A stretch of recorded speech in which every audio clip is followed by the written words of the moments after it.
You want the good news first or the bad news? Can't even decide on that, okay. Good news is that we are progressing very well on this module, meaning in terms of pace. I'm quite ahead in terms of what we're achieving here. Bad news, it's okay, the exam's not tomorrow. Bad news is I think we've taken a decision that we can't actually do LOIF2. Unfortunately, as I said to you at the beginning of the year, it may not run because we just don't have the resources to do it. And needless to say, I mean, I'm not in favor of just getting 2 PhD students to run the module. They've got to be global law firm partners to work with me. And I can't get people to commit for, especially to mark exam papers. So we've dropped the module for this year. It may be that we might be able to resurrect it next year, assuming I'm going to get support at the right level to do it. And without it, I can't do it on my own. Because my last year's marking load is 412 scripts, which is 4 times what people are supposed to do. And I'm not going to do it again. So without support, it can't be done, and I'm sorry, but that's the way it's going to be.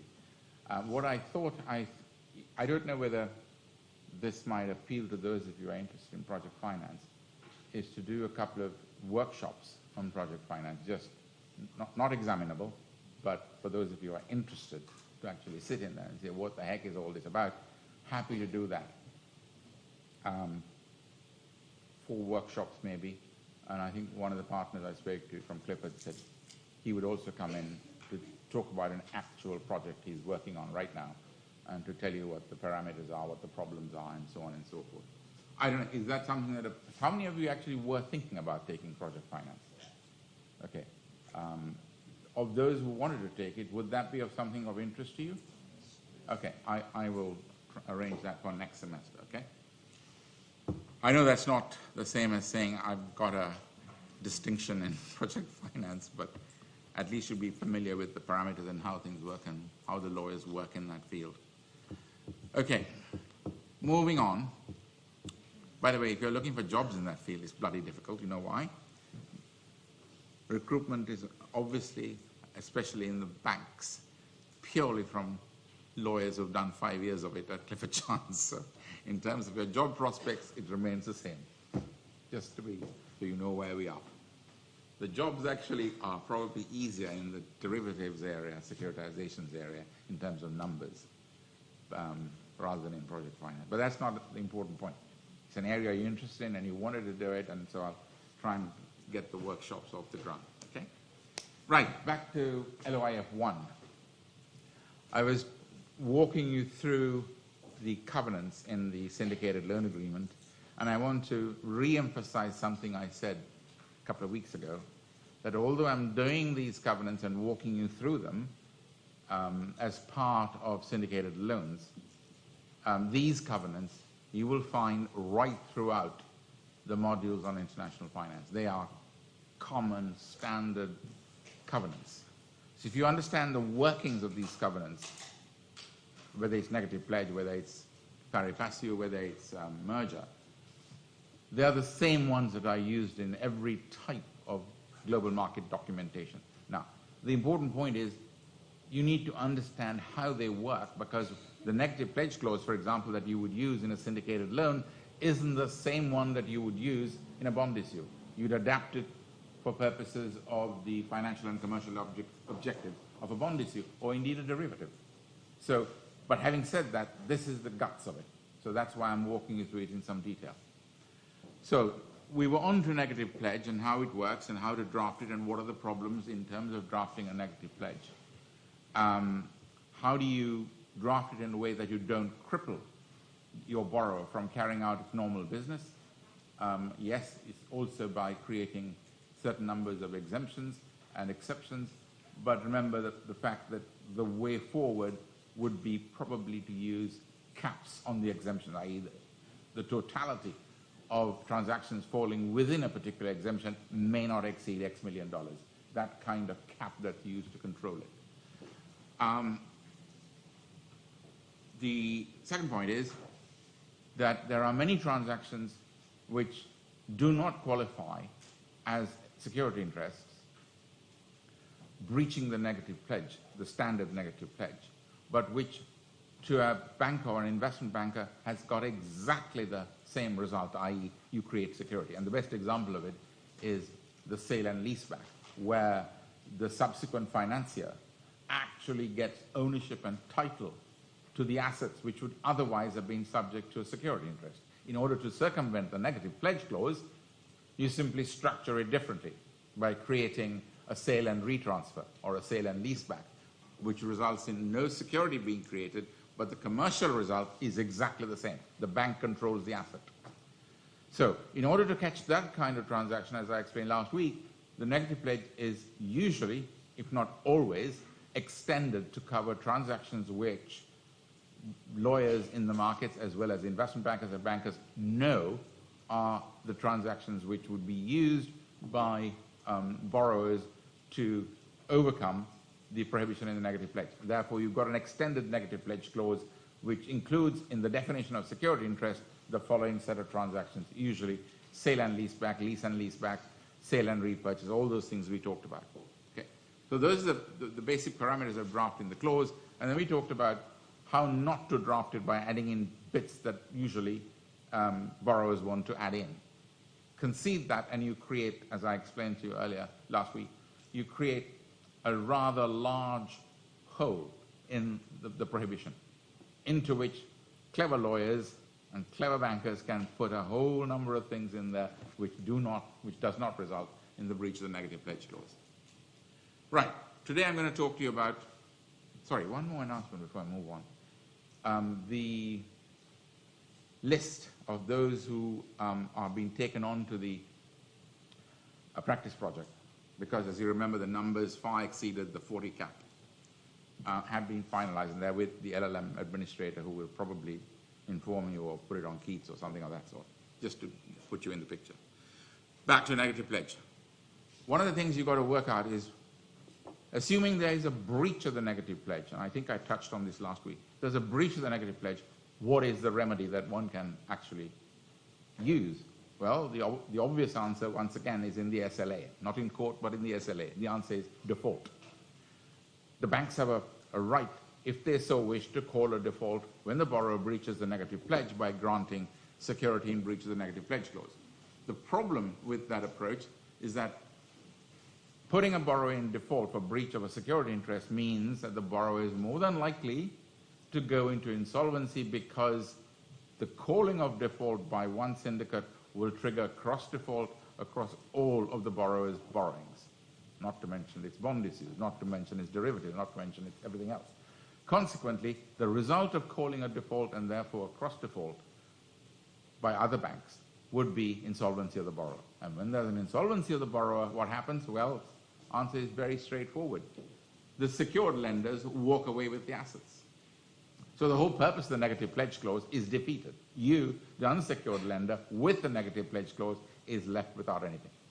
So while default is there as a kind of nuclear button, it's not one which can be used, because it is, in the words of the Cold War, it's mutually assured destruction, MAD. So therefore, you've got to look for some alternatives to this problem. Now, if you talk to lawyers, you'll say, what about injunctions? Get an injunction to stop the borrower from giving security in breach of a negative pledge clause. Well, a number of problems with that. One, can you do it in time? Will a court grant the injunction because it's not something you're entitled to as a matter of course? Which court is going to be able to do that, and so on and so forth. So in reality, that's not something that one would want to point to as a potential remedy. In practice, the potential remedy that is used is an extension of the negative pledge clause to provide for either one of these two things, equivalent security or same security. Up there on bullet point 1, 2, 3, and 4. Equivalent security or same security. Now, the equivalent security clause runs as follows. It says, in the event that the borrower wishes to grant security to any other lender, then the borrower will ensure that it will grant this syndicate security in a value equivalent to the security to be granted to the other lenders. So if you're granting $1 billion worth of asset security to a new lender, well, the equivalent security clause will require that you should give an equivalent value, not the same asset, equivalent value in security to this syndicate. Seems to work. But if you sit back, what's the problem with an equivalent security clause? Anyone wants to hazard a guess? Yeah, go ahead, please.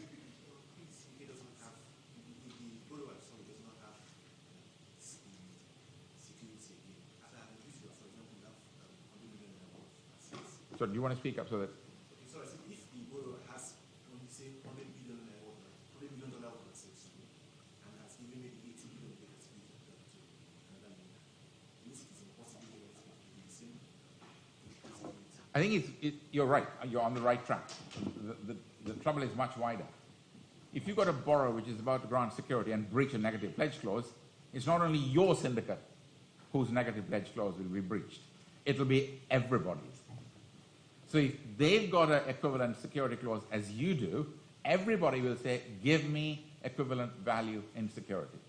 Question, where are the assets going to come from to satisfy all of the syndicates to which the borrower is party? So there is a practical problem with regard to an equivalent security clause. It works perfectly, provided the borrower has got security.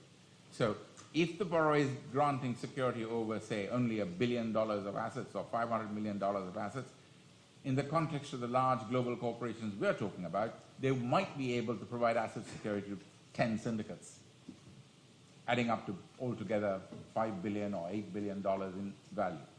Doable. But if the borrower is going to be granting asset security over 30% of his assets,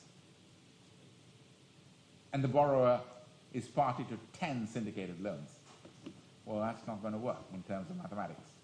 Because 30% multiplied by 10 is 300%. The borrower doesn't have the assets to satisfy an equivalent security clause. And that's where the problem lies. To overcome this particular problem, some lawyers, I don't mean the top-end global law firms, but some in the markets have said, well, let's use what is called the same security extension to the negative pledge clause. That clause reads as follows. If the borrower proposes to grant security to another lender, then the borrower shall ensure that the assets, and here's the difference, the assets which will be the subject of the grant of security shall at the same time secure the assets of this, the borrowings of this, the lending of this syndicate will secure the loans under this syndicated loan agreement. Sit back again and say, do I have a problem with this? Yeah. This time it's not a do you have enough assets question, because the obligation is not to provide security over equivalent amount in value of asset, it's to provide security over the very same asset, which is the subject of the grant of security. The lender takes the security. Sorry? The other lender takes the security. He'll want more security because this will be distributed among other securities. Well, think about it. You will want to increase the security. This time, do a legal analysis. If your borrower is going to grant security to a lender, it will be granting security, or let's say oil rigs or an oil pipeline, just to take an example. How would they do that, just to be clear in your mind, when you say grant security? That will have to be, yes, please. Okay, that's without opinion. Without legal opinion, that was an off-the-cuff comment. Good, good. I think the point is that if security is being granted, it will have to comply with the lex situs. Are we clear on that at least? We know that already. So by the lex situs, in accordance with the lex situs, asset security will need to be granted to the new lender, and then comes the next question. By that law, the law of the lex situs, is it possible for the borrower to grant security over the very same assets which is proposing to pledge to the new lender? Sorry? Well, the answer again depends on the law of the place where the asset is located, but you're absolutely right in making that comment. Namely, can you think of one law system which will allow that, to erode the security granted to one lender by saying, that security, that will also secure the assets, the loans and loans made by another lender, the previous lender? No, you can't. I can't think of one law system which does it, and if you've got one, let me know. Are you following the analysis? Probably not. Yeah, you got it. Okay, great. Now, there's a third one up there called automatic security. And I'm referring to it because, in fact, there's a pile of cases, nothing to do with England, but in California. Where else? Californian law firm some time ago decided that they've got a solution to the problem of same security and equivalent security. Namely, a clause in the syndicated loan agreement which says that if you, borrower, grant security in breach of the negative pledge, those assets will automatically and equally secure this syndicated loan. And my answer is, hello, which law school did you go to? Because the question whether you can do that once again goes back to the lex situs. Where are the assets located? If they're in the Gulf of Mexico, it'll be Mexican law. If they're in Brazil, it'll be Brazilian law, and if they're in China, there'll be Chinese law, and if they're off the coast of Singapore, it'll be Singaporean. Now, the question is the same one again. Will that law system allow, after the grant of security to a lender, for another lender to have equal access to those very same assets due to a contractual clause? I haven't found a single law system. Nobody else has got a notion of this. So the automatic security clause is something which is extremely suspect, even more suspect than the so-called same security clause. Yeah?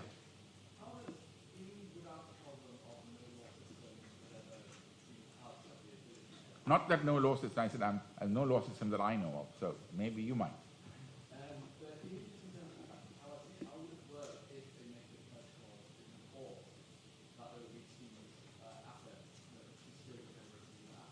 They can't be, because unless the subsequent lender who is taking security agrees to it, it can't happen.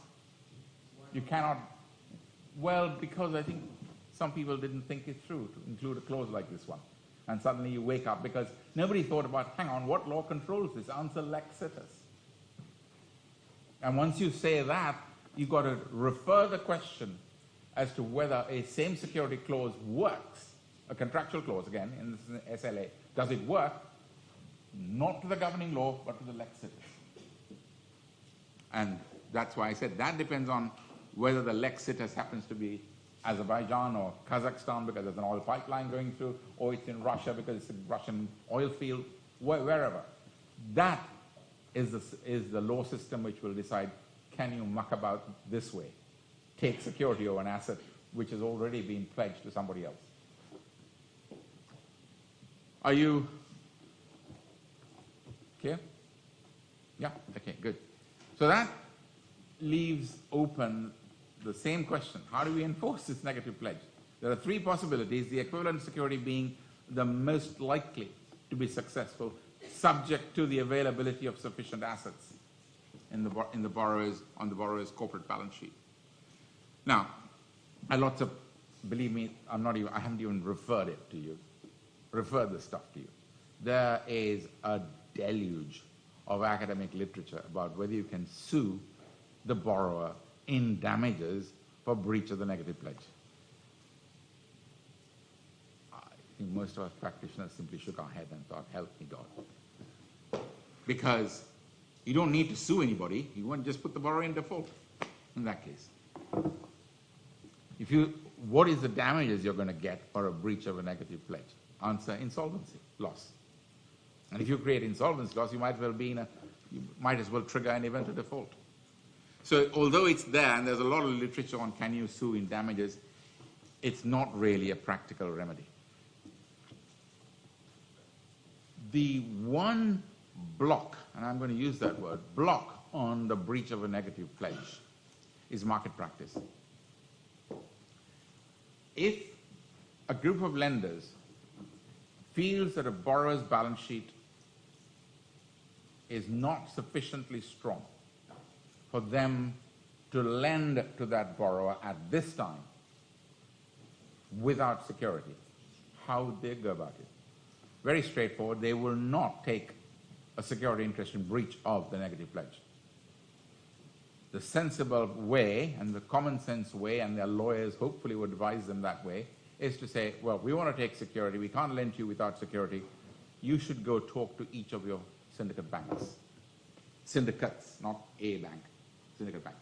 And an agreement would then be arrived at between the various syndicates which have been lending to the borrower as to what needs to be done. Because after all, the moment security is granted, default.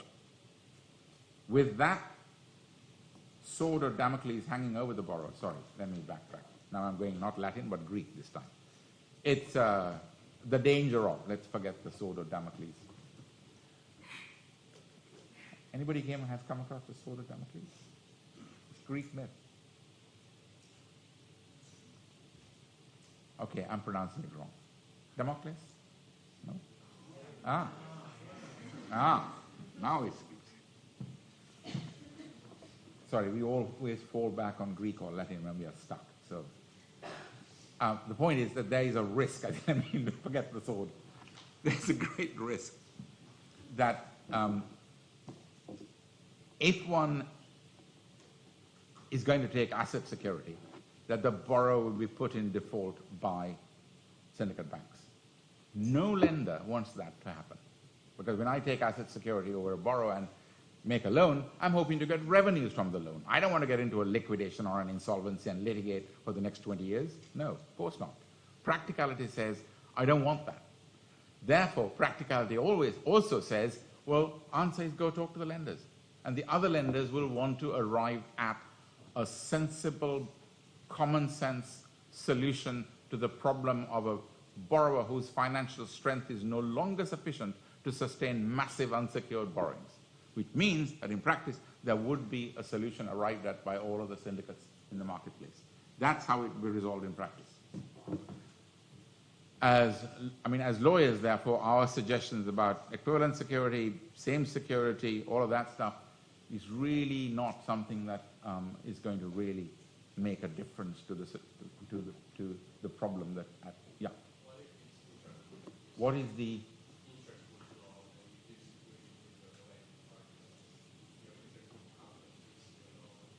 Well, the straightforward answer is, I don't think in this kind of situation, the borrower is going to say that I need to get my major subsidiary to grant a loan to my smaller subsidiary in the Philippines, and therefore I need the Philippine subsidiary to grant security to my major subsidiary.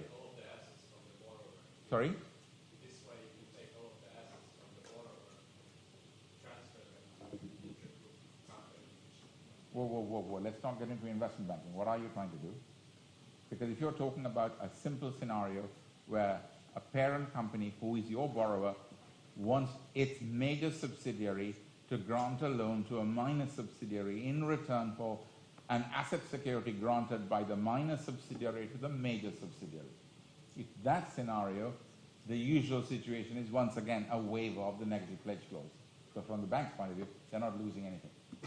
But if you're talking about intra-group restructuring, No, I mean like if the borrower is not like acting in good faith and like it has taken several loans, then he wants to like transfer all of his assets to his intergroup company. He takes another loan from one of his intergroup companies and secures that loan with all of his assets. these are games that small companies play.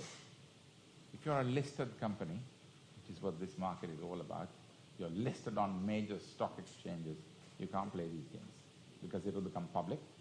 And if the markets, and that means the banks and the investment banks and the funds which invest, become aware that this corporate entity is playing silly games, like the one you just outlined, you'll be cut out of the market. There's the simple answer to that problem. I don't think you'll be in a position to play games, and what is more, if you're ExxonMobil, you don't play these games.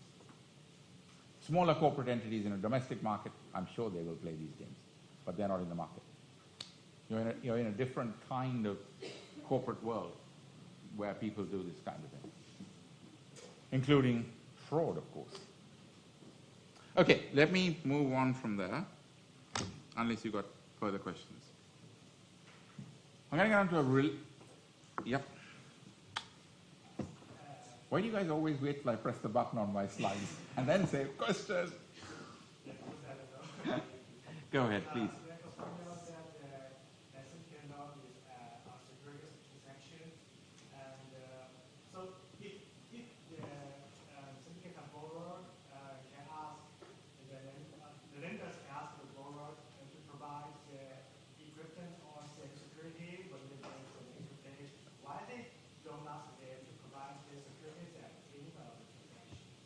Because they can't.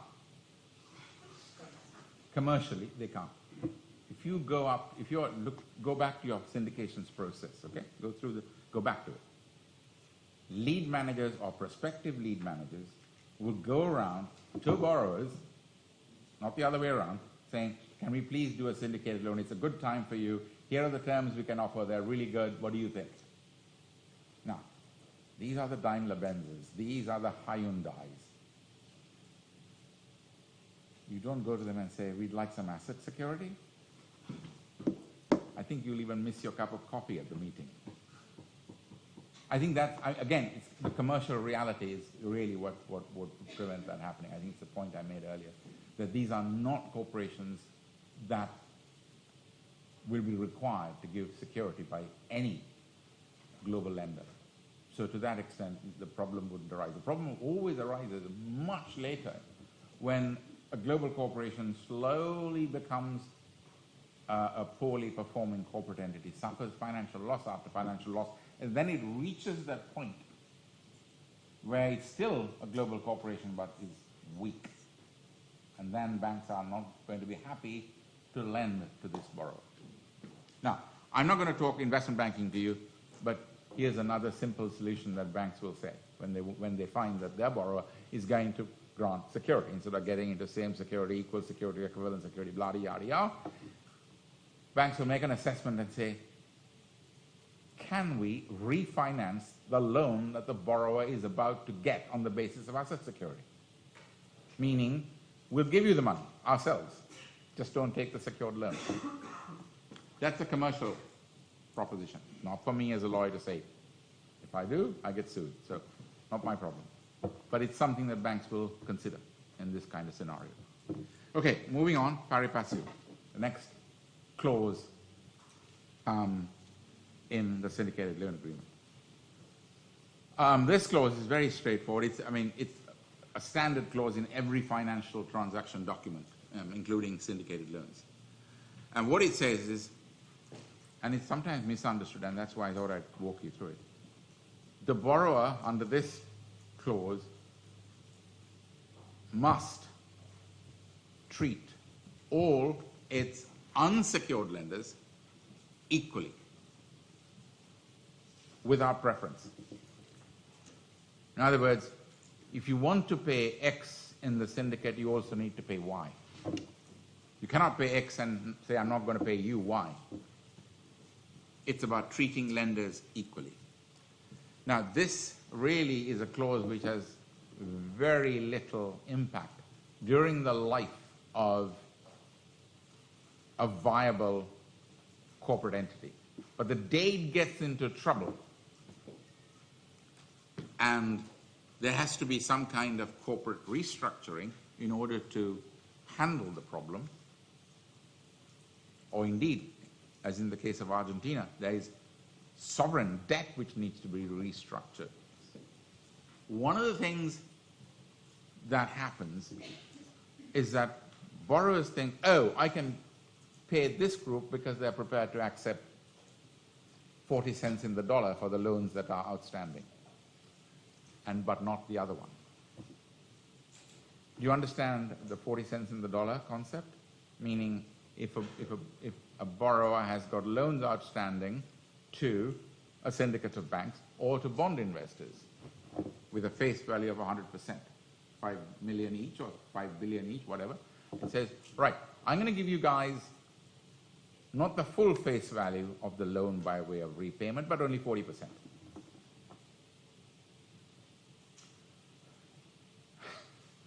How do you guys propose to do an exam one day? It's not on Facebook. I think the amount of concentration I notice on faces, I notice very easily standing up here. I'm dealing with reasonably complex concepts. And if you don't follow it right now, and you go away with a Facebook image of somebody, you're going to have great difficulty. And I know what you will not do, i.e. you will not raise it at seminars and say, can you explain, please? Result, you'll go straight into the exam, clueless. Hope you don't do that. You can't sue Facebook on that basis. Anyway, to come back. So, it could be sovereign debt or it could be corporate debt, but in the context of a restructuring, a borrower could say to some lenders, look guys, I'll pay you 40 cents in the dollar. Now, of those lenders, some lenders might say, okay, we'll take 40 cents in the dollar as repayment. We don't need the full 100%. Others might say, like hell, I want the full 100%. Now, question, can the borrower repay the bunch who said, yeah, we'll take 40 cents in the dollar? Answer, no, because of the pari passu clause. You need to treat everyone equally. And that is exactly what happened in the context of the Argentine sovereign debt restructuring. Okay, this was bonds, not loans. Argentina said to its bond investors, look, we'll give you 40 cents in the dollar. And some said, okay, we'll take it. Because we can't wait 20 years until all of this restructuring is done. A hedge fund, Elliott Capital and a number of others, said, no way, 100% my friend, or else you're done. And when Argentina proceeded to make the payments at 40%, 40 cents on the dollar, to those lenders who thought, yeah, that's a good deal, Elliott Capital moved and froze the funds which had been paid over as being paid over in breach of the pari passu clause. It's one of the best examples of the operation of the pari passu clause in the context of a restructuring. And it's a lesson to be remembered, that this pari passu clause may be dormant, not very important in the context of a living, breathing, viable corporation. But once it gets into difficulty, it's terribly important because restructuring cannot be done except in compliance with the pari passu clause. And of course, the other example of that is Greece. Sorry, I'm going to come back to Greece again on this. Greece was also contemplating payment of 40 cents in the dollar on certain bonds. And they were advised, you can't do it because even if some people accept it, you can't pay them because of the pari passu rule. Yeah? I'm just wondering, wouldn't the sharing clause between the lenders already prevent this? Let me come to that. I haven't yet come to it. With your good point, let's talk about it in a minute. I thought we talked about it. I mentioned it, but I haven't really talked about it in detail. This is the pari passu clause. You're absolutely right. It works hand in hand, hand in glove, with the sharing clause. And I was going to get onto it after the default clauses rather than now, but if you wish, I can certainly go and talk to you about the sharing clauses, if that makes sense to you. Now, the sharing clause is one which you find in the syndicated loan agreement, which says that all interest payments and all principal repayments must be made by the borrower to the syndicate, but only through the accounts of the agent bank. Only through the accounts of the agent bank. And the syndicate lead as agent bank is required to share any recovery of interest and or principal from the borrower equally and pro rata amongst the syndicate lenders. Now, on an ongoing basis where the loan is being repaid or the bonds are being repaid on a normal basis, it's not a problem. All that happens is all the funds flows from the borrower into the agent bank's hands, and from the agent bank's hands, the red arrows go through to the syndicate. It's the obligation of the agent bank which produces the trigger mechanism for the sharing clause, because the agent bank is required to share all payments of interest and principal received from the borrower equally and ratably with members of the syndicate. It doesn't mean equally, it's equally and ratably.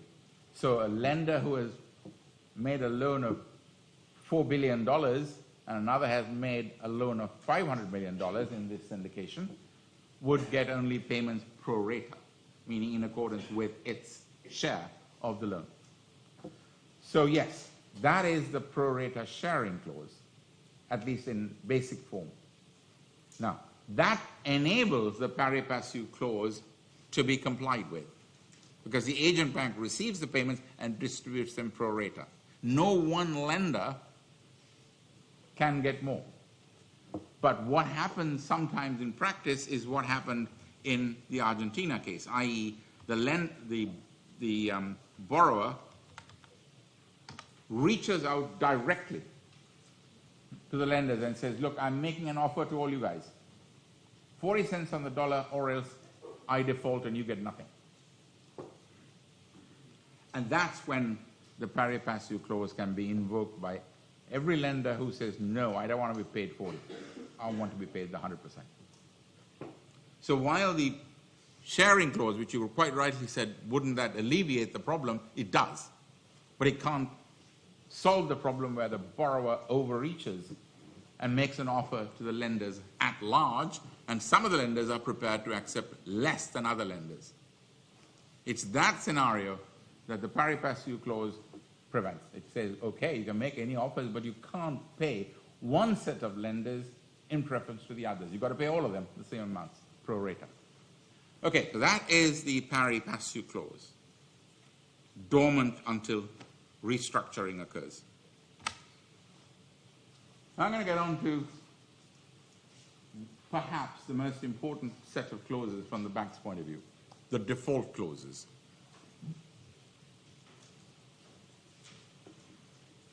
This is like the center of a spider's web, the default clause. Everything feeds into it. Reps, warranties, covenants, everything. Any breach results in a default. And what's the significance of a default?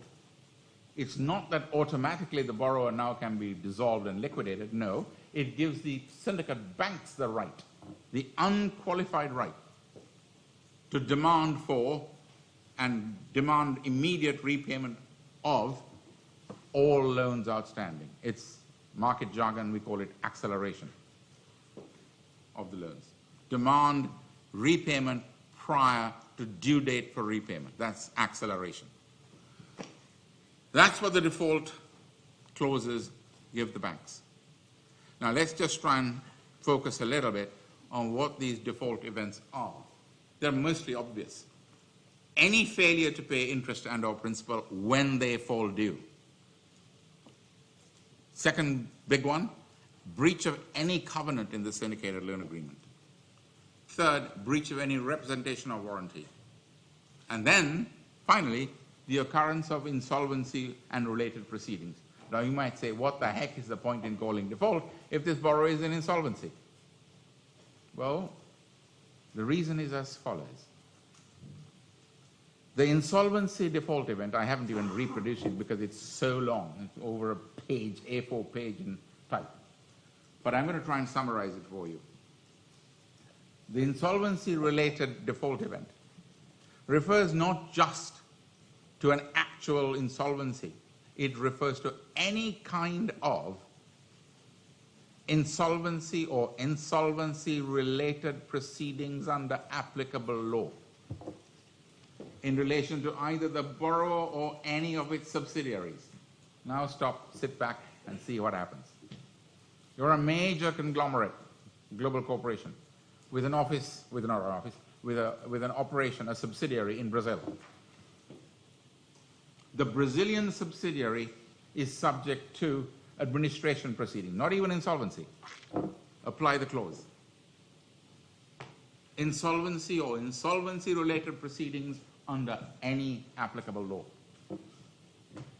It kicks in. Sorry, you shook your head. I couldn't hear you. You're going to have to speak up to everybody.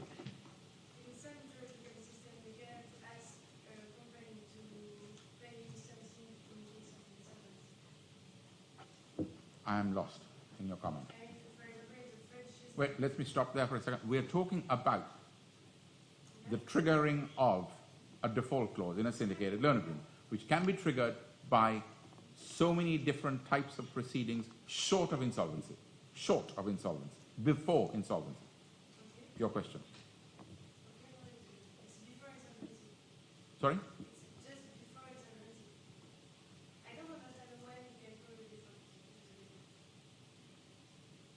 Default is not the same as insolvency. Okay?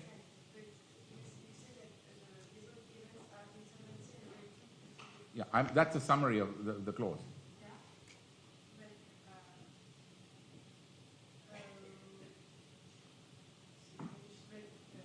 Don't worry, you can use the EU insolvency regulations, which I'm sure you're familiar with, if you're talking about the whole of the EU now. And there's no French thing anymore. It's EU, including this country. So, insolvency-related proceedings include, for example, under EU insolvency regulations, administration proceedings. Any compromise between creditors, each of those constitutes an insolvency-related proceedings under applicable law. In our case, it's the EU insolvency regulations.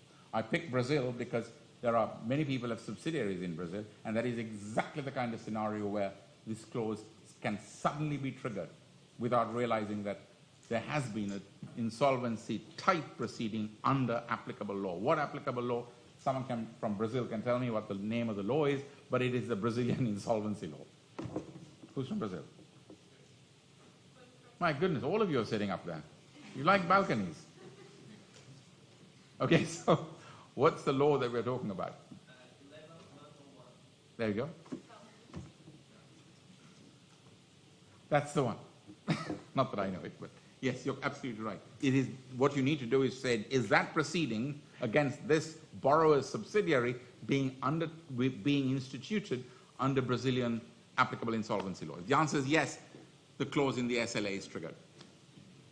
It's not that once again, default does not mean that the syndicate will put the borrower into default. It is an event of default. Whether they will put the borrower into default is another question.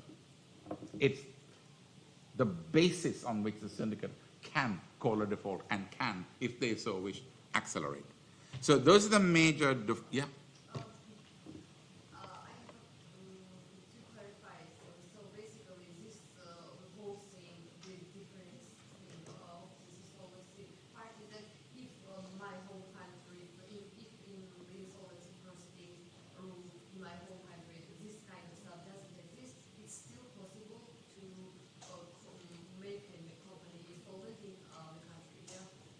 I'm lost again.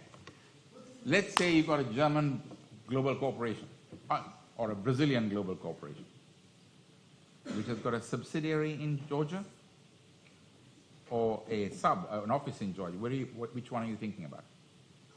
Now I'm thinking about the moment that you told that they don't know that they do something about these policies coming, so it's coming.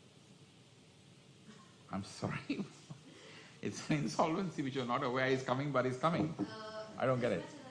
It was like this because they may not know about the insolvency, but the syndicate can still... It's not an insolvency. I keep on repeating myself. It's not an insolvency. It is an insolvency or related proceedings under applicable law. Now, if there's a an office or subsidiary of this German multinational in Georgia, and it is subject to some form of proceedings in Georgia, which is under applicable Georgian insolvency law, you've got a trigger event under the SLA. With me? Okay, good. Right, let's move on from there and just look at a few more things. The next default event is probably the most powerful in a modern syndicated loan agreement. It's what is called a ratings downgrade. Now, this concept you'll come across in every topic in international finance, the ratings downgrade. First of all, does everybody know what a rating is? No, okay. There are three global, I'm going to talk about this in great detail in relation to bonds, but I'm just going to give you a quick rundown right now. There are three agencies which are called rating agencies. They are international rating agencies. They are Standard & Poor's, second one Moody's, both American, and then third one is Fitch, which is European. Now, what they do is they rate from A to C, A++, B-, or whatever. Global corporations, and indeed even less than global corporations, they are rated by them on an ongoing basis. And the rating of a corporation is crucial to a number of things. Not to syndicated loans, because banks will make their own assessment, but for bond investors. That rating is crucial, because that's the basis on which they invest. It's crucial for the level of interest that a borrower will be charged. For example, the margin that a borrower will pay on a syndicated loan will also depend on its rating, quite apart from how much profit the banks want to make. And in bonds in particular, the very interest rate which is charged on the bonds is dependent on the rating given by the agencies. Now, these ratings are reviewed on an ongoing basis, and they can go dramatically downwards. I'm sorry to come back to Greece, but Greece is one of the best examples of a massive ratings crash, where Greece was at A-. After the difficulties it had, it crashed to CCC. Now, in relation to syndicated loans, if there is a ratings downgrade by Moody's or Standard & Poor's or Fitch, amounting to more than one notch downgrade, as it's called, i.e. a two-notch downgrade, that constitutes an event of default under the syndicated loan agreement. And if you look at the bonds and derivatives that we will look at later, same again. There will be a default based on ratings downgrade. So ratings are an extremely important part of what goes on in the market. And so if the SLA has got a default clause, and nearly all modern loans have it, modern SLAs. I say this because there are SLAs still outstanding which are 30 years old, and there are no ratings downgrade clauses in there. But the more modern ones do have them. That means that if there is a ratings downgrade of your borrower, you've got an immediate event of default which you can give rise to the calling of default. So it is a very important part of this process of calling default. I'll come to ratings and how they're given and all that when we do bonds, and later again for those of you who are doing securitizations. Because you will recall that one of the complaints that people had was that here were the rating agencies dishing out AAA ratings to shell companies which had assets consisting of trailer park houses in the middle of America, which are not generating any revenues, but were given the same rating as the sovereign state of Sweden. So let's come to that one sooner, but I just mentioned that in passing so you can get a flavor for this ratings problem. Then there is a clause which I've never put into anything that I drafted, but it is there. Some people do include it. Default due to material adverse change. If there's a material adverse change in the borrower's financial condition, its business condition, the banks are given a right to declare a default, an event of default. The obvious problem with this clause is that it's not clear. The only place where it can be determined whether it is triggered or not is a court of law. And that is exactly what happened in relation to the giant Russian, ex-Russian giant oil corporation, Yukos. BNP Paribas, did I have it here? Yeah, it was a syndicate of banks led by the French bank BNP Paribas. The loan was governed by English law, and what the loan agreement provided was that there would be a default if there was any event, the clause is up there, any event or circumstance which in the reasonable opinion of the syndicate had or might reasonably expected to have had a material adverse effect. BNP Paribas then discovered, or everybody discovered, Russian government imposed a 3,000 million tax penalty on Yukos, arrested its CEO, a rather clever man called Mr. Khodorkovsky, and imprisoned the CEO and froze all Yukos assets. BNP Paribas said, well, that's it, that's a material adverse change to Yukos, we're calling a default. In our reasonable opinion, there's the clause, it's a circumstance or circumstances which might reasonably be expected to have a material adverse effect. Needless to say, Yukos contested it and said, no big deal. Our CEO is in jail, we had a 3 billion fine, so what? That's not material, no big deal. So inevitably, it had to go to a court to decide, is that right or is that not right? And of course, the English court decided that it was a fair exercise of the material adverse change clause. But the moral of the story, my point of view, is that this is what happens. The moment you put in a material adverse change clause and you want to rely on it, you're in court. Total waste of time. But anyway, there it is. So that's the material adverse change default clause. And then comes something we've been talking about endlessly, but never really focused on, the default consisting of a cross default. Now, there are two forms of this cross default clause that are used as standard in the markets. Clause 1 is that form up there, which says any indebtedness of the borrower or any of its subsidiaries or affiliates. Now note that bit, subsidiaries or affiliates, which in aggregate amount is X 100 million euros or dollars, is not paid when due for payment, or shall be found not to have been so paid. So far, easy. In other words, if one of your subsidiaries or affiliates fails to make a payment when it's due to the tune of X $100 million, then you are, my good friend the borrower, you are in default. But then comes that bit in yellow.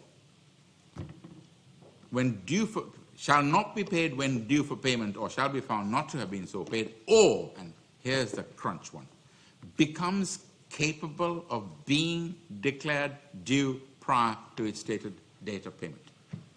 What's the impact of that clause if you have that? Most banks love it. What is the impact of putting those words in?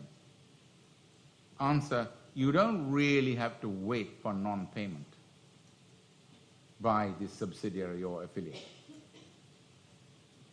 If that debt is capable of being declared due, then this borrower is in default. So let's take a scenario. Your subsidiary in Brazil, which has entered into agreements with Brazilian syndicates or South American banking syndicates, is subject to a default for non-payment. The banks do not call a default, though. But a default has occurred. under the syndicated loan agreements of the South American banks.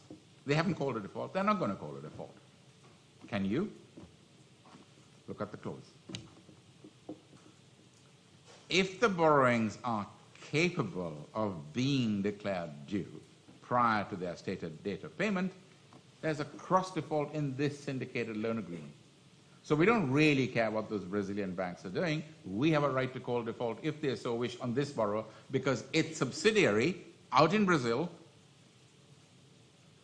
has breached the covenants in a syndicated loan agreement out there and is capable of being declared to be in default by those banks. It goes one stage further. Let's suppose those Brazilian banks say, well, it's okay. We waive the default. Can you still call a default on the main borrower? Answer, absolutely yes. That's how far this clause goes, and that's why banks love it. And to add to this clause is sometimes extended. Look at the language here. Any indebtedness of the borrower or any of its subsidiaries or affiliates. Doesn't go beyond that. Subsidiary companies and companies in which they have a shareholding, affiliated companies. But this clause is sometimes extended to cover others. Because supposing you are Airbus industry and you are heavily reliant on Rolls-Royce for aircraft parts. And Rolls-Royce gets into difficulty, banks would say, wait a minute, that's rather important, isn't it? Because Airbus could get into difficulty. Therefore, this clause is now extended to cover subsidiaries, affiliates, or other related corporate entities set out in the appendix here too. And then you specify Rolls-Royce, you specify anybody else you want to name, which as corporate entities which are important to Airbus's business. So the cross default now covers not only subs, affiliates, but also companies with which you are doing business and on whom you're quite reliant. That's how the range and extent of the most strong cross default clauses that you see in the market. Your question, and then I'm going to get on to clause 2. Yeah. Let's say default can be remedied in a grace period. Sorry. Let's say the default can be remedied in grace period. In this case, still other guys can use this yellow line to. Absolutely. So what's the ratio? Ratio. So what's the rationale behind to having grace period? Oh, you're talking about a grace period when? In relation to the main syndicated loan agreement or this other agreement of your subsidiary? The main, well, if it's the main one, if there is a grace period, then it will apply to any default, including a cross default. So in the main SLA? If there is a grace period specified in the main SLA, it will apply to everybody. Every kind of default, including a cross default, unless it's expressly excluded. Yeah. How does the syndicate gain knowledge of these other banks, for example, who are able if they're due prior payment? Okay.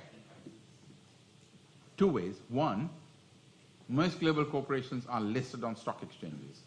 Under stock exchange rules, if there is a significant event, that stock exchange must immediately be notified. Otherwise, you're thrown off the stock exchange. Consequently, there's an immediate, and all major corporations do this, they will immediately notify something like this which has happened. Moment notification goes, then clearly it's publicly accessible by other banks and corporate entities. That's route 1. Route 2, the market is a place where whispers go very quickly, very fast. And if there is a talk of any kind of default in some other country in relation to some other subsidiary, it will reach the syndicate banks. And at that point, there's something the syndicate can do, which I haven't yet come to, which I will tell you in a minute. It's called, I'll tell you now, a no default certificate. Remember, the power of the agent bank, which I haven't yet dealt with, gives the agent bank the power to ask the borrower, deliver to me immediately a no default certificate signed by your directors. lie and your directors are in jail. So if there is a default in Brazil, which can give rise to a cross default, you're going to have to say, directors are going to have to say within 24 hours or 48 hours, whatever the period of time given, that there has been a default. So there are two ways in which this happens. Right. Are you coming to grips with how nasty the market is? Yep, it is. Play ball or else. Second type of clause. This is the milder form of clause which borrowers always want. It says any other borrowings of the borrower, note the absence of the word indebtedness now, it's just borrowing, or any of its subsidiaries and affiliate, which in aggregate amount become due and payable prior to their scheduled maturity, or not paid when due. In other words, there has to be an actual failure to pay or an actual default in relation to and under this other loan agreement with another legal entity, with another syndicate or set of banks. An actual default. Most banks hate this form. Can you think of why? Sit back. You know this in practice, so yes, you come up with it. Why? By that time, it'll be too late for you to go in and Exactly. grant it back. Exactly. I think the problem is once financial difficulties emerge in relation to a corporate entity, syndicate banks who become aware of it immediately go in. They don't call default, they just simply go in and say, okay, borrower, you got a problem. Can we agree what we're going to do? And they will agree a package of remedies with the borrower in relation to whatever breach has occurred in Brazil or wherever. If you have got the second format of clause, can you do anything? Can you negotiate and say, look, I'd like to be involved as well? Not a hope. You have to wait until the actual default occurs, and that depends on this other group of banks or syndicates saying, yes, we're going to call a default. Not till then. And that is extremely unacceptable to most banks, because most syndicate banks want to be at the front door along with everybody else. The purpose is not to scramble for assets. You don't do that to an ExxonMobil. That's not the purpose. The purpose is to be at the front door when something starts going wrong, because everybody has now got a right to press the nuclear button and call a default on the basis of cross default. You don't do that. What you do is you tell the borrower, right, 16 syndicates into the largest conference center we've got, and we need to negotiate. We need to talk. If you've ever been involved in a collapse, or near collapse, I should say, near collapse of a corporate entity, you'll know what I'm talking about. Hundreds of banks all crowd into a room and they negotiate as to what should be done. Ultimately, they'll appoint a quote-unquote agent bank for all of the other syndicates to negotiate with the borrower. But ultimately, it is a negotiation about what can be done, because no bank in the marketplace really wants to throw a major global corporation into insolvency. I mean, it's lunacy. If there's a problem, you sit down and solve it commercially. And as lawyers, all we can do is help with that process by giving the banks the right nuclear button, which they won't press because of mutually assured destruction, MAD. So there it is. That's the clause that is an alternative to the sharp format clause, which is the first clause at the top of the board, top of the slide, sorry. Yeah? Basically, when you were telling us about this BNP Paribas UCOS. when they go to the court and this judge votes the judgment about default, and if they still don't call the default, why they're Well, what happens in practice is if a lender is going to rely on a BNP Paribas and UCOS oil clause, is essentially to say, we're going to call a default under the material adverse change clause, unless you do the following, or we're going to call it any, okay? At that very point, the borrower, UCOS oil, will do exactly what UCOS oil did. Immediately run into court, and it's called an injunction to stop the syndicate bank from calling a default. if it was declared a default, then clearly they've got a right to say, no, you couldn't have called a default, and any loss we suffer, we can recover from you. The question is, did you have a right to call a default? And that's what the UCOS case was about. Material adverse change. The default clauses are drafted extremely strictly and tightly for that very reason, because it is essentially a negotiating lever. I mean, unless you've got a Lehman Brothers scenario, just complete collapse overnight, insolvency, or Enron. I don't know whether you know any of these corporations I'm talking about. Anybody heard of Lehman? Okay, you've seen the film. Good. Lehman Brothers or Enron or WorldCom, when they crashed overnight. There was no time to do anything. So, yeah. Right, now what happens? We've not got to the point where a default has been called. What happens next? Acceleration. That is a demand by the syndicate for immediate repayment of all outstanding debt, loans, and all interest which is accrued. Now, I talked about this question about materiality clauses before, so I'm not going to go back into talking about it. Borrowers usually demand that it should be material, but another story. That the right to accelerate should be in relation to a material default, which we've talked about just now. But the other one that qualifies this right to accelerate is the grace period clause, which empowers, it doesn't impose a duty on the agent bank to do this, it simply empowers, gives the agent bank a power, which it can exercise or it may not exercise, a power to require rectification of the breach by the borrower within a given number of days. In other words, a notice which goes out from the agent bank saying, acting under clause 14.1b, and I'm requiring you to rectify the breach of the asset disposal breach within 2 days or within 5 days, whichever. That's the notification that goes out under the grace period clause. It's not that you can swan around for 5 days. First of all, you need the agent bank's notification before you trigger the grace period clause. Now, this is what I mentioned earlier.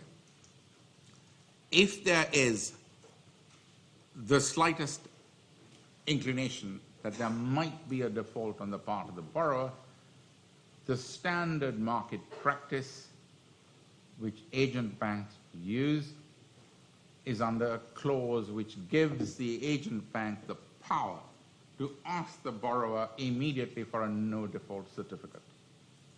I think I talked about this earlier. Requiring the borrower's directors to certify that there has been no default which the agent bank says might have occurred in Brazil or in Kazakhstan or wherever it is that it has occurred, or indeed at headquarters. That is a no default certificate which is given by corporate directors, or in the case of a sovereign state by the governor of the central bank or similar, stating that a no default has occurred which breaches the SLA. Now, clearly, if that's false, if that's wrong, under applicable law, there would be legal liability. Usually, in relation to a corporate entity, that would mean criminal sanctions.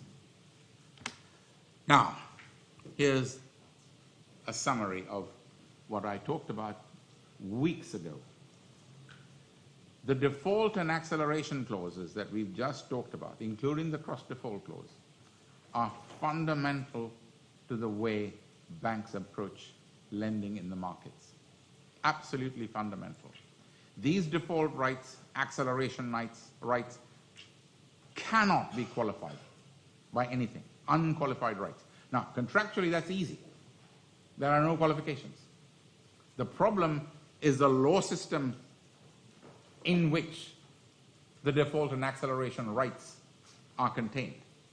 Because if that law system allows interference with those default and acceleration rights on a whole number of grounds, like the consequences are not serious, come on, we paid at 2:30, we had to pay by 2 o'clock. No loss to the syndicate, it's unfair in all the circumstances, it's unreasonable to call a default, blah, blah, blah. All of that is what the banks don't want. and I think we talked about this at the beginning of these lectures, that is one of the major reasons for the use of English and New York law. There are no such qualifications. You give an unqualified right to call a default, you can call a default.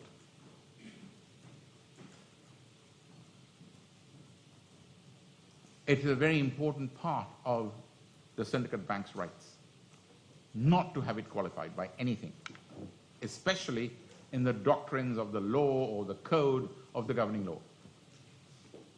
And that is fundamental to the bank's perception of what they want to see in terms of their rights to call a default.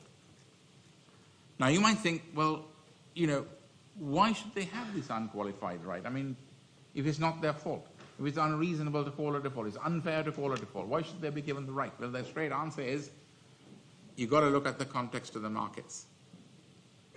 By the time you go to a court to work out whether it's unfair or unreasonable, guess what's happening to the markets in terms of those computer screens which are blipping away every second?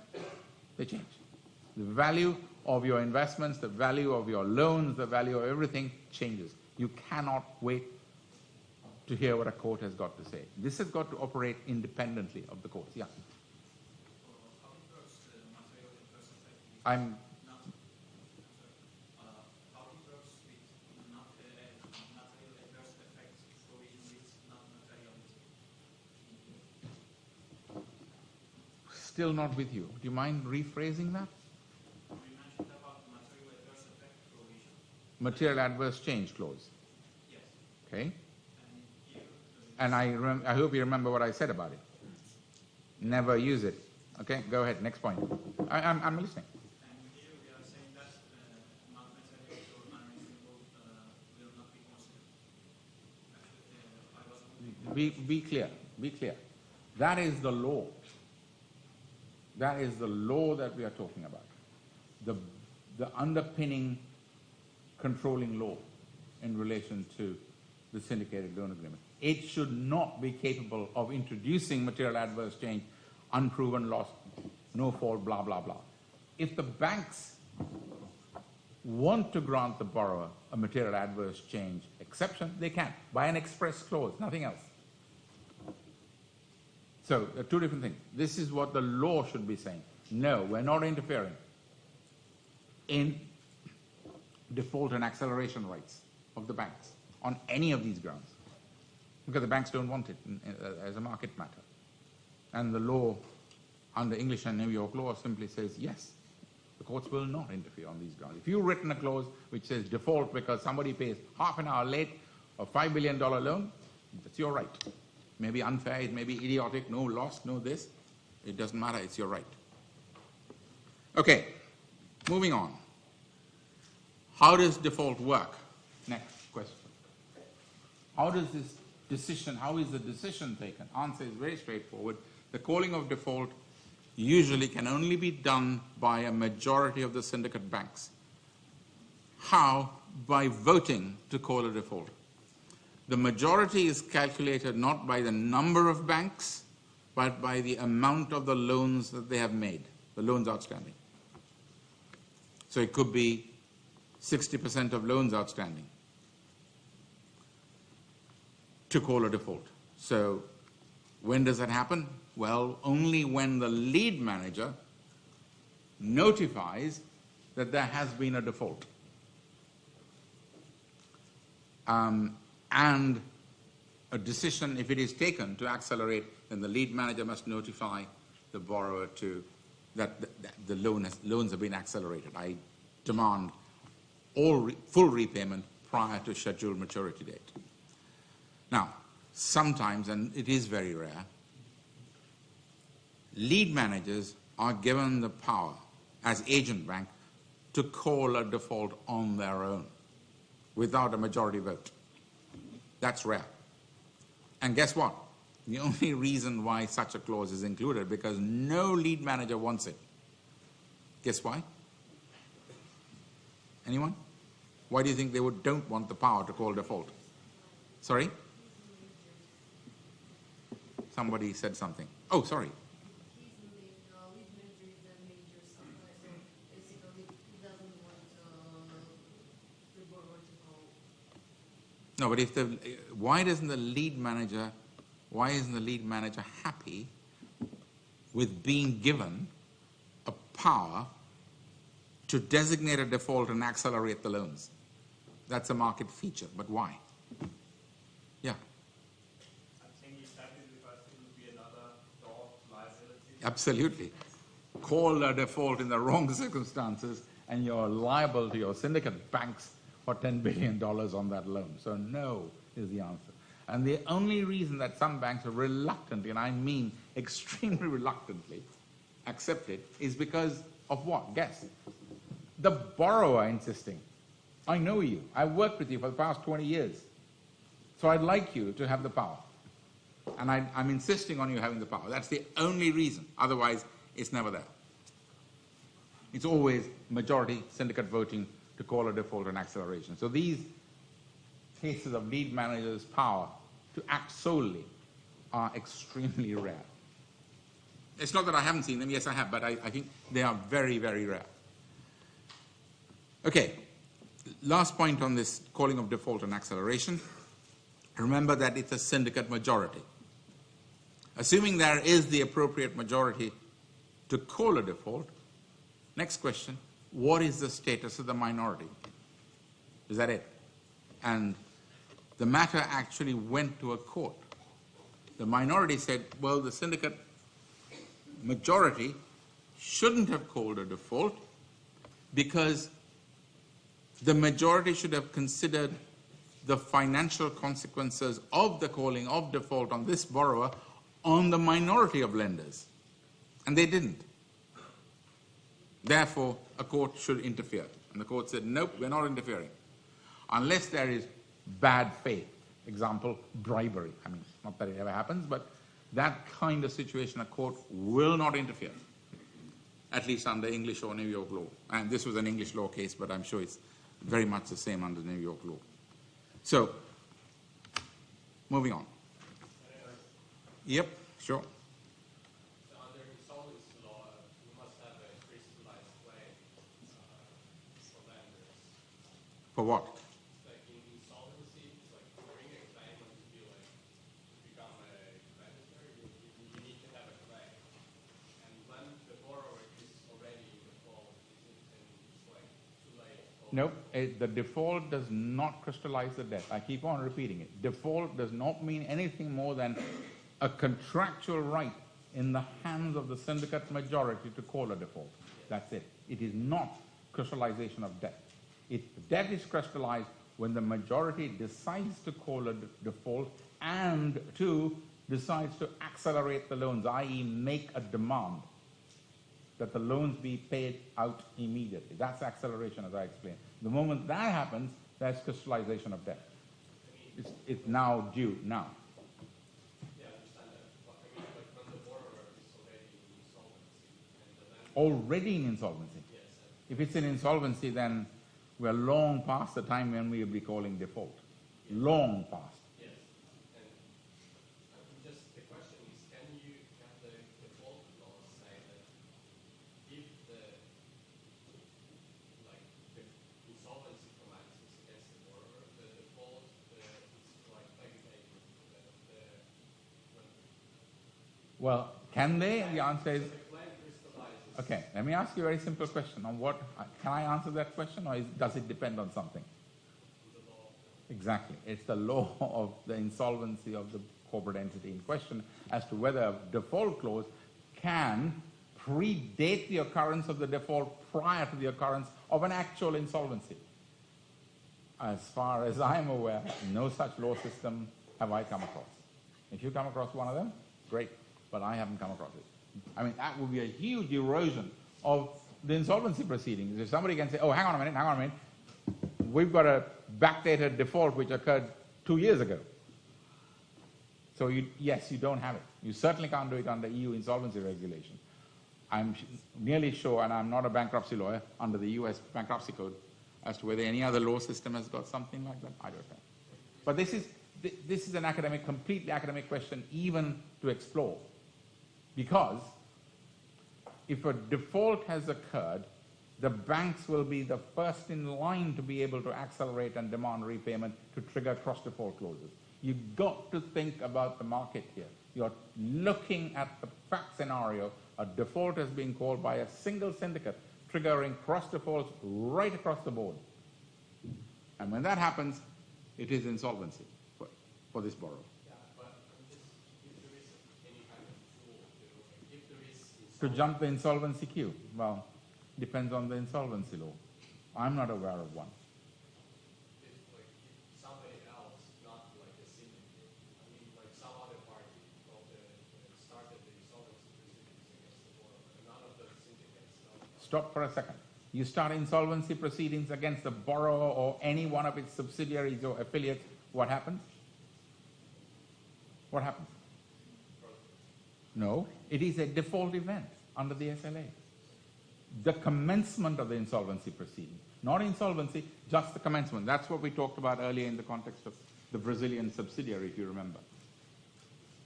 So these SLA trigger mechanisms are there to prevent the syndicate being in an insolvency scenario, except you've got a Lehman or a Enron or a WorldCom, which happens overnight. Because what you're talking about is the ability of the syndicates, all of the syndicates, to step in and demand whatever it is they want to demand from the borrower long before, and I repeat that word, long before insolvency.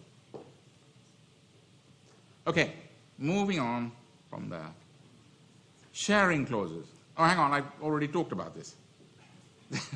These are the clauses which require the payments from the borrower to the syndicate to be channeled through the agent bank, and the agent bank coming under duty to make those distributions on a pro rata basis to the syndicate banks depending on how much they have made by way of loans. Oddly enough, lead managers try to get themselves excluded from the operation of this clause, saying, no, we're not going to pro rata share anything. If we get it, we keep it. But needless to say, that doesn't usually succeed, because lawyers tell them, well, you're not going to get this off because this relates to set-off rights. Okay, so that's the diagram I walked you through before. Hang on, wait a minute. Did I talk you through the sharing clause or not? Okay, the sharing clause kicks in, first of all, in the normal scenario where the payments are flowing into the account of the agent bank in accordance with the SLA clause saying you'll make all payments to the syndicate through the agent bank's account. Agent bank then shares accordingly. But that's in an ongoing scenario where the corporate borrower is alive, kicking, and functioning. I think there's another situation which one has to think about. And that is where the borrower gets into insolvency, or I shouldn't say insolvency, insolvency situation, and the default provisions in the syndicated loan agreement are triggered, giving rise to a right on the part of the banks to accelerate, and in your words, to crystallize the debt owed by the borrower to the banks. A debt is now clearly owed by the borrower to the banks. Now, at that point, yes, the banks would want to recover from the borrower all loan outstandings, but something else can and does in practice happen. And that is, some banks in this syndicate would usually have banking relationships with this borrower, not just at head office, but in lots of other places in major financial centers, where they would have taken deposits from the borrower in different currencies. And one of the things that can happen is that a syndicate bank, or indeed banks, which has deposits from this borrower, which is now in a situation where acceleration has occurred in relation to it, and potentially going to insolvency, they may have a right to set off those deposits against the loan outstandings of the borrower. And I say may, because whether that can happen turns on, guess what? Insolvency law applicable. And there are lots of difficult questions with regard to cross-currency set-off. It's not just a dollar deposit and a dollar loan. It could be a dollar loan, yen loan, a euro loan, and the deposits could be in Saudi riyals. So there's questions of cross-currency, there's cross-border, questions that have to be assessed, that's not for us. It's not a course on insolvency. But the point of the story is, if a set-off is possible under applicable insolvency law, the sharing clause kicks in again.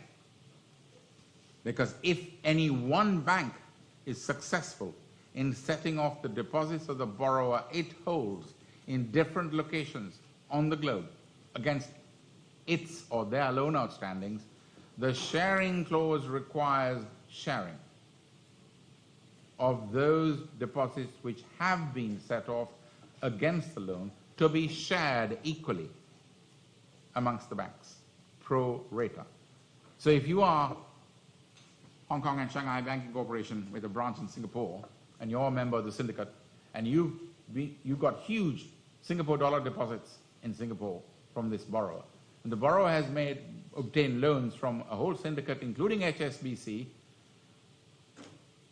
in dollars and yen and euros.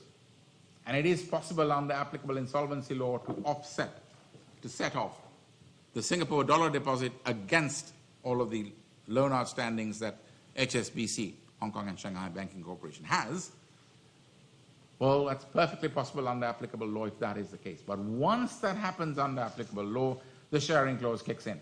It says to HSBC, the sharing clause says, you will share equally and ratably whatever you have obtained by way of set-off with all of the other syndicate banks.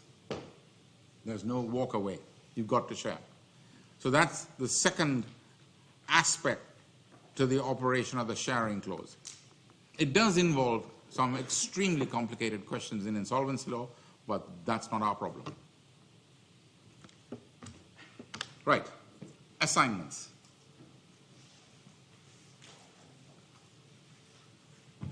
Now, each bank, if you remember, has a right in relation to the loans it has made to receive interest and or principal. It's its individual right to receive interest and principal. Now, logically, contractually, whether it's English law or any other law system, a corporate entity with a right, contractual right, can assign the benefit of that right to some third party. And if you want to put it in market terminology, it means I, the bank, which has made a loan to Daimler-Benz to the tune of 400 million euros, have a right to repayment of those euros, yes, but I got one more right, a contractual right, if I wanted to assign that right to Commerzbank, so that Commerzbank takes my place as an assignee of my rights in relation to the loans I've made to Daimler-Benz. It's an ordinary right of assignment. To prevent that happening, there is a no assignment clause in syndicated loan agreements. It means the SLA provides that each syndicate bank agrees that it will not assign its rights to interest and or principal to any third party outside the syndicate. Now, there is one exception, and that is that a transfer of a syndicate bank's rights to interest and principal is permitted to another member of the same corporate group as that bank. So in our example, if HSBC wants to assign its rights under a euro-denominated syndicated loan to Daimler-Benz, it can assign it, but only to a bank within its corporate group, nothing else. If it tries to assign to Commerzbank, the answer is no, you can't. You may not assign that right. Next question, what happens if you breach it and actually assign? Well, as a matter of common law, whether English or New York law, the transfer by way of assignment is void. So it is important to remember that if you breach the no assignment covenant, the assignment itself could become void. Now, it's not necessarily so, because once again, It's not just English or New York law which will control it. The law applicable to the assignment, i.e., guess what? What would it be? The lex situs of the right may say, yes, it's not void. Although you breach the no assignment clause in a syndicated loan agreement, that assignment is not void because the lex situs of that shows in action, that right enables the transfer in breach of the no assignment clause. The English law, common law, New York law position is if the transfer is made of an assignment in breach of an no assignment clause, it is void. Stop. That's not to say that's true of Italian law or Slovakian law or Japanese law or Brazilian law. So once again, one more bit of conflict of laws that kicks in, and how do you find out? Answer, opinion. Back to the same point. Okay, so moving down from assignments. Now, let me just add one thing. I'm not going to deal with it right now, but I might as well add it in now. Most syndications either have a no assignment clause, like the one I'm just talking about, which is a standard clause, or banks may agree that banks within the syndication may transfer their rights to third parties. If that is the case, the second scenario, assignment and transfer permitted, then it is in practice the case that a number of mechanisms are built, legal mechanisms are built into the syndicated loan agreement which dictate, which set out, specify how a bank in the syndicate can sell, transfer, or assign its right to interest on principal. The two forms, which I'm probably, if I have time, I'm going to walk you through: transferable loan instruments or transferable loan certificates, which oddly enough, I kind of put it on a diagram right at the beginning, but I said I'll come back to this later, so you completely forgotten, and I don't blame you. But that's the basic point I want to make, is that if assignment is to be permitted, then at the same time, legal methodology, legal methods, instruments of how to transfer are set out in the syndicated loan agreement, and you may transfer only by using those mechanisms. Come to that at some later point in time. Gosh, we've now arrived at another major topic: lead manager as agent bank. But first, before I go any further, because that's another topic in itself, questions on all the stuff that we've covered. Go ahead. You're a fountain of questions. I hope you're going to be a fountain of answers as well. I have a question about the lex situs. How we actually go to lex situs? What is governing law? How this governing law goes to lex situs? Well, in relation to the transfers of rights to interest and principal, because they are contractual obligations, rights to payment, you will first need to work out where is the lex situs, and where would that be? No, SLA tells you where it is. The place of payment is the situs of the right to payment. Correct. Exactly.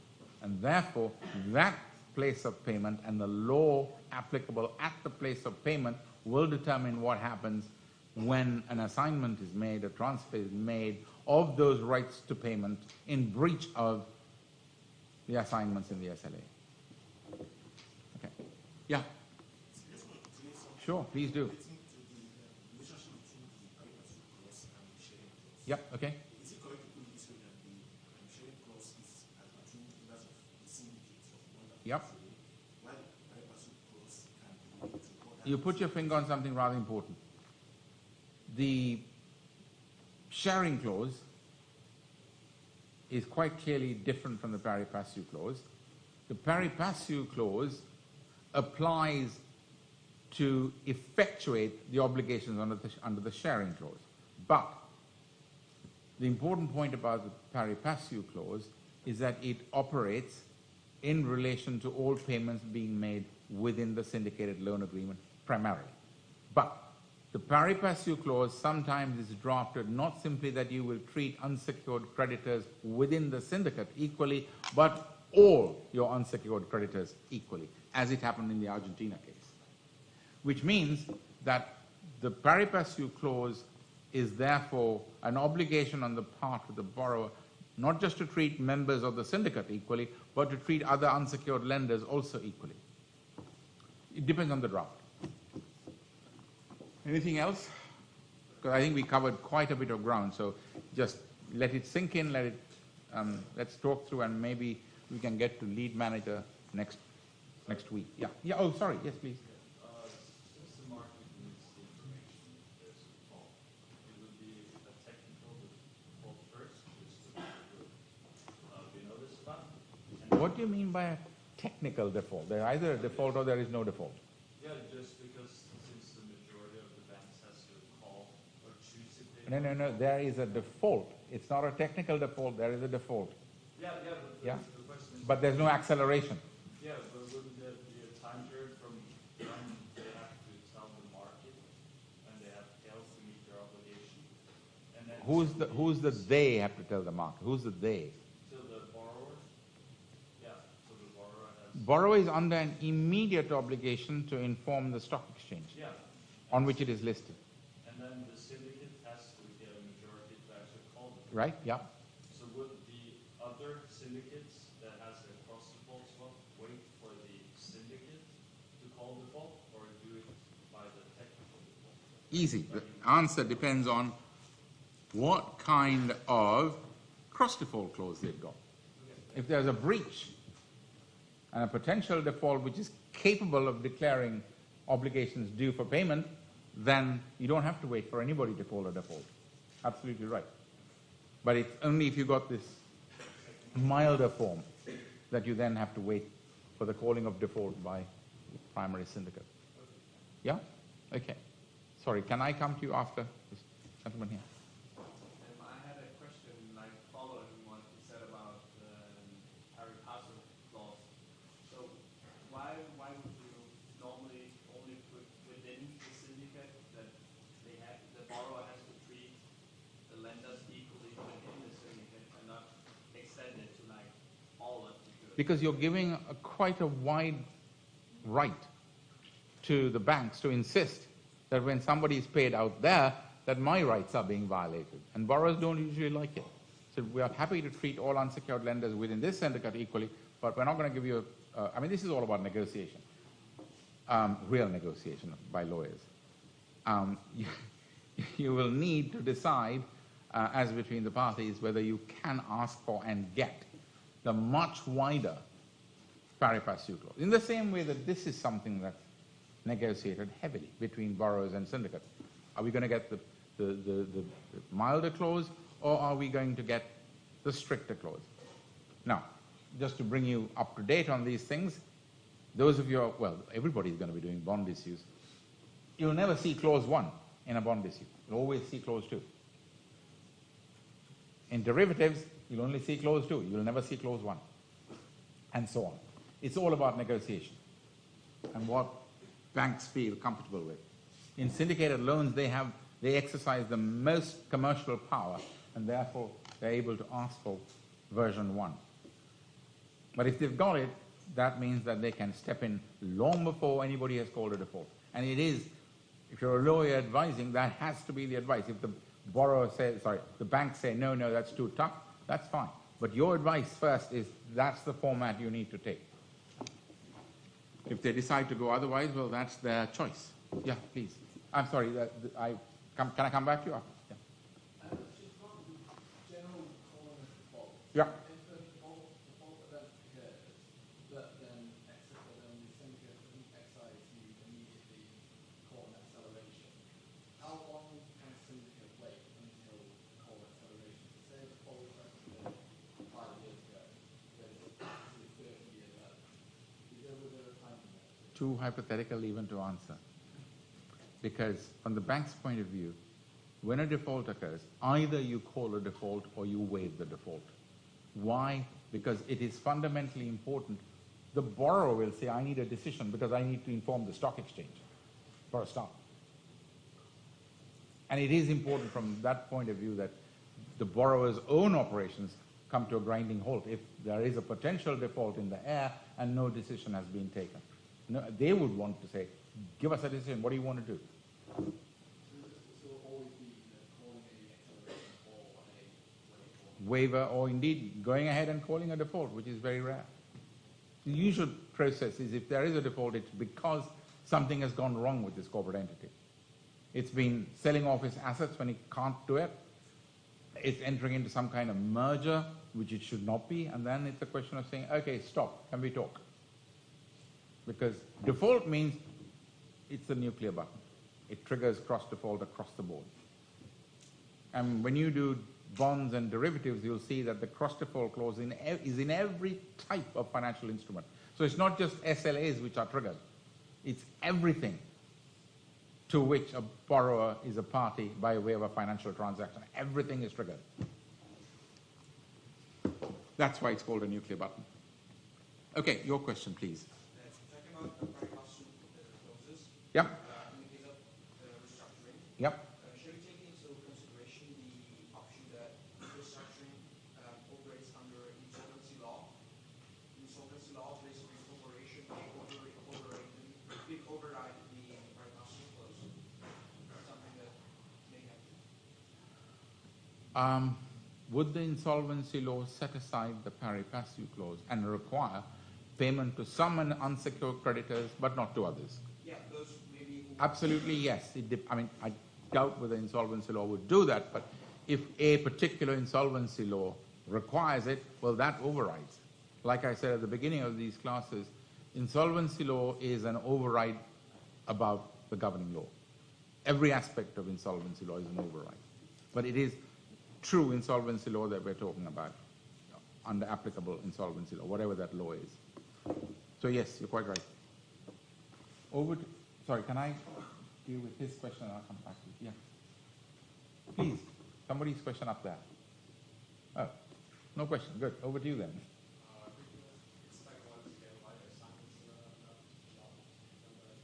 Why are assignments not allowed? Well, usually it's borrowers which say no assignment. After all, the syndicate is formed to lend to a borrower who is comfortable with that syndicate. If it doesn't like a syndicate member, it will say to the lead manager, no deal. Because they need to be able to work with these banks. Therefore, the usual requirement is no assignment. You can't assign it except within your own group. Because you want to know that whoever it is who's lending to you is going to be around. In particular, to call a default if a default scenario occurs. So assignments dilute that process because once you permit assignments, then all kinds of new lenders get into the syndicated loan because of the transfer of the rights of one or more banks.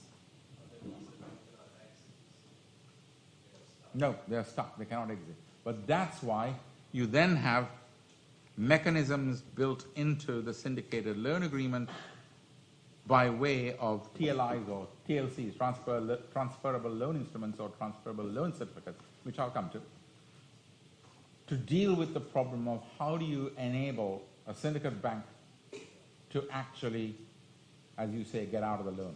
It's not that they want to get out of the loan. Let me put you in the picture on this, the market picture. Shares are traded in the market, yeah? You're familiar with that. Did you know that loans are traded in the market every day? Yep, they are traded. There is a loan sales market out there where loans are traded. And it is exactly for that reason borrowers say, no, I want a no assignment clause, so my loan is not traded out there. And it also happens in default scenarios. If you think about it from a commercial perspective. I don't want to go back to Greece again.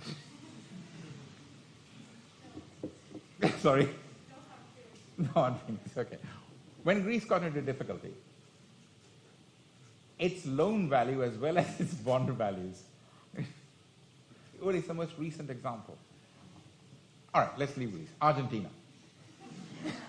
When Argentina defaulted 10 years ago, right? its loans and its bonds, which were being traded in the markets, fell in value. So if you wanted to buy an Argentine loan worth $100 million, you could buy it at 20 million because it was a discounted value of a defaulted loan. In the same way that their bonds fell to 10% of face value. A $100 million bond worth 10. Now, who'd want to buy this stuff? Why would they trade it? Very simple answer. There's an entire market. Vulture funds. They're called vulture funds because the moment somebody is in difficulty, their loans and bonds fall in value, the vultures swoop. They are brilliant mathematicians and don't even think about calculating how they do it. They swoop in and they buy at 10 to 20% and they do a calculation, and don't ask me how the hell they do it. They calculate the period of time it will take for them to recover these loans or bonds and for how much they will be able to recover in 10 years' time or 5 years' time, say 60% or 40%. So they buy at 20 with the hope that in 5 years' time they can recover 40. Now take Argentina. Everybody knew that if Argentina defaulted, or indeed, sorry to come back again, if Greece defaulted, they wouldn't be allowed to sink. There's no way that a major country would be allowed to sink. The IMF would step in, the World Bank would step in, all sorts of institutions would step in, and the country would be restructured. Now those loans that were sold, discounted, or the bonds which fell in value, which were bought by vulture funds, near the time of the restructuring agreements and the IMF money and the World Bank money, the loan value and the bond value rises. And that's how people like Elliott Capital, Mr. Elliott pockets 200 million a year. They're good at it. They're a hell of a lot better than even the investment bankers who are earning a paltry, pitiful 20 million. Exactly. So there is a market for this stuff. And that's why borrowers said, wait a minute, no, you can't go around selling my loans, even if you're in a default scenario. A no assignment clause, except to banks within your group. But under pressure from the markets, and this is once again, it's under pressure from the markets, borrowers have agreed to these TLC, TLI structures to be included in syndicated loans to enable sales under certain circumstances in accordance with the terms of the TLIs and TLCs, which are built into the syndicated loan agreement on day one. Right, I think we better stop there. Somebody is about to come in and throw me out, so. Do you want a question? I mean, if it's very quick, I will answer it. Otherwise, we got to go.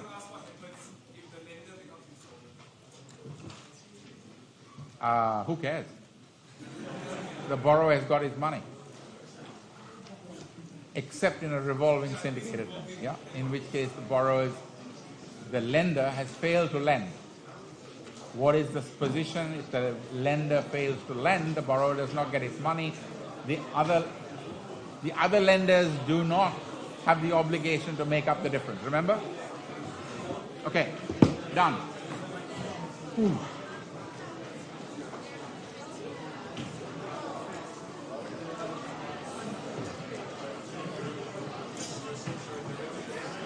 I'm sorry? Yep.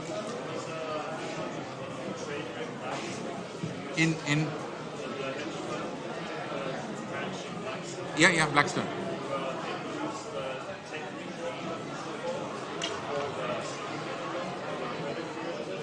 Okay.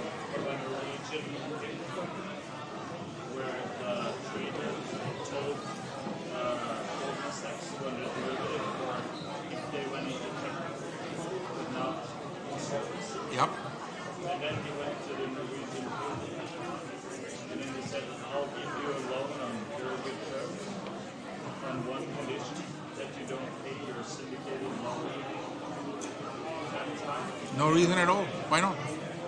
Yeah, and then he if you can make money on it, what the heck? No, I see. Okay, when you mentioned the word technical default, because to me, there's either a default or there is no default. If there's an event of default, there's an event of default. But you're right in calling it a technical default from the point of view of the markets, because the markets say it's a technical default, we can deal with it. Absolutely. Absolutely right. Okay, done, guys. Now I'm out of here. Oh, wait a minute. What happened here?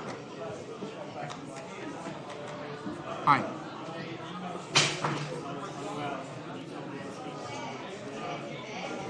What's your name? You haven't been to a single seminar before, have you? Because I can't. Couldn't be. Everybody's had this. We're into our second seminar this week. Oh, you mean last week? I'm sorry. Okay. Simple answer is join. Which group are you in?